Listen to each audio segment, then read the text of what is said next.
Arba'in literally means the number 40 in Arabic, and it marks the 40th day after the events of Ashura. It's basically 40 days after what many consider to be the most tragic event in human history, where Imam Hussein alayhi salam and his comrades were martyred in the battlefield of Karbala in present-day Iraq. Here are 10 facts about Arba'in that might surprise you. Number 1. The pilgrimage of Arba'in is the largest yearly public gathering in the world. Millions travel to the burial site at the shrine of Imam Hussein alayhi salam in the holy city of Karbala. They pay their respects to the great martyrs of Islam. In 2009, there were around 10 million pilgrims. In 2014, there were 19 million pilgrims from over 40 countries. The figure reached 22 million by 2015. That's twice the population of the entire nation of Belgium, and over 4 times as many people as there are citizens in New Zealand. Number 2. According to tradition, the first such gathering took place in the same year that Imam Hussein alayhi salam was martyred. In 61 year Hijri, Jabir ibn Abdullah Ansari, a Sahaba of the Holy Prophet, made a pilgrimage to the burial site of Imam Hussein alayhi salam. According to traditions, Jabir's visit coincided with that of Imam Hussein's successor and son, Imam Ali ibn Hussein Zain al-Abidin, and the surviving female members of the Holy Prophet Muhammad's family. Number 3.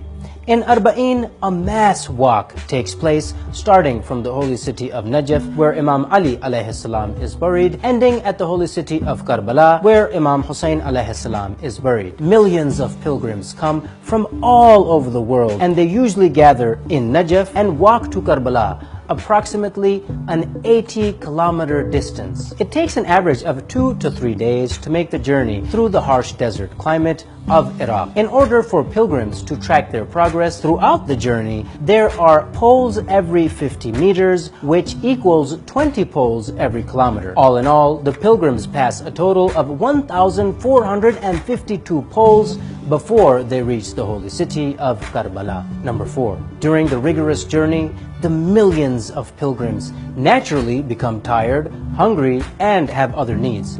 But that's never a problem, because the people of Iraq, with their exceptional hospitality, take excellent care of Imam Hussein's visitors. Incredible supplies of food, small clinics, and even dentists are available for pilgrims, and they all provide their services for free. Doctors and nurses from all around the world, including the country of Iraq, will volunteer to assist the pilgrims wherever they might need help. Along the road to Karbala, many mokibs are set up.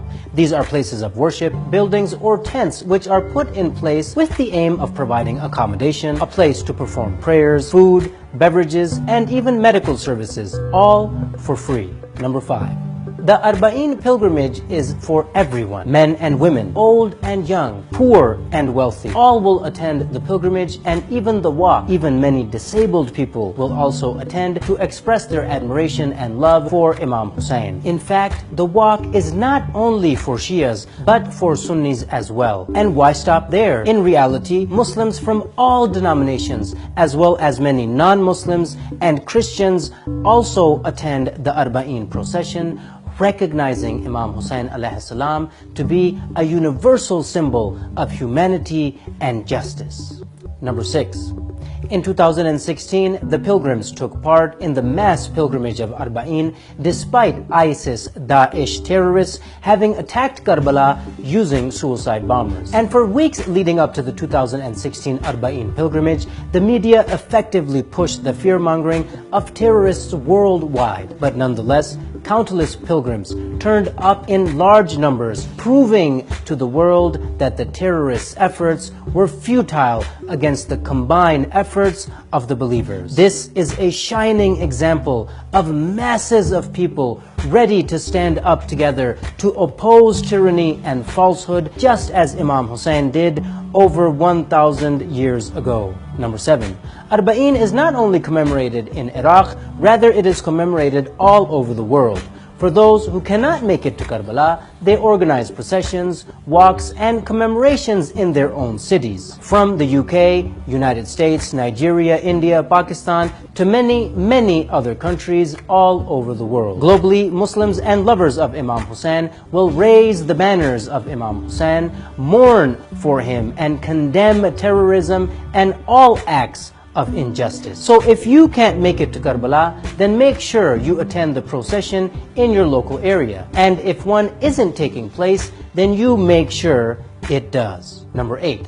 Throughout history, tyrants have attempted to ban the Arba'in procession. For example, during Saddam Hussein's rule, it was forbidden to mark Arba'in publicly for nearly 30 years. If you're a tyrant dictator, you're not gonna want millions of people commemorating a martyr who rose up against tyranny. That's why they tried to suppress the Arba'in pilgrimage, because the Arba'in pilgrimage is a renewal of our oath to Imam Hussein and his mission to oppose injustice and oppression wherever you are. Number 9, they don't want you to attend. On the one hand, the enemies of humanity use fear tactics like falsely hyping up ISIS-Daesh terrorists to try to stop people from attending. On the other hand, the imperialist Zionist world powers and their takfiri puppets try to make sure that they paint the event of Arba'in as something sectarian in nature, something to do with a specific sect in Islam which does not concern the wider Muslim Ummah and humanity. In other words, they do everything in their power to try and stop you from attending the pilgrimage. The message of Karbala and Arba'in is in fact precisely opposite to what they try to present it as being sectarian or religion specific. It is in fact universal and all about solidarity, unity, love, mutual respect, empathy, justice, spirituality, camaraderie, individual and societal awakening, and about combining our positive forces against the enemies of humanity. Number 10.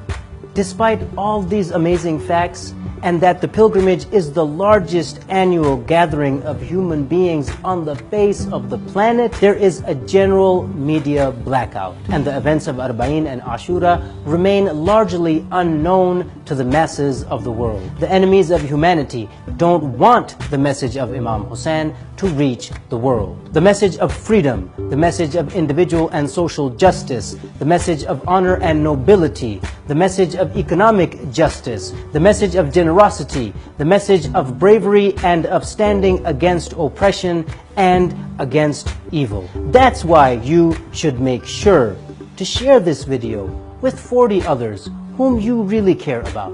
Spread the message of Imam Hussein. If you let your families, your relatives, your co-workers, your friends know the message of Imam Hussein, then the world will know Imam Hussein alayhi salam, and people will rise up globally for the sake of saving humanity. Having witnessed this amazing walk of Arba'in myself, I can tell you, when you see millions of people from every corner of the world attending this mass pilgrimage, it really makes you believe that there is hope for the unity of humanity.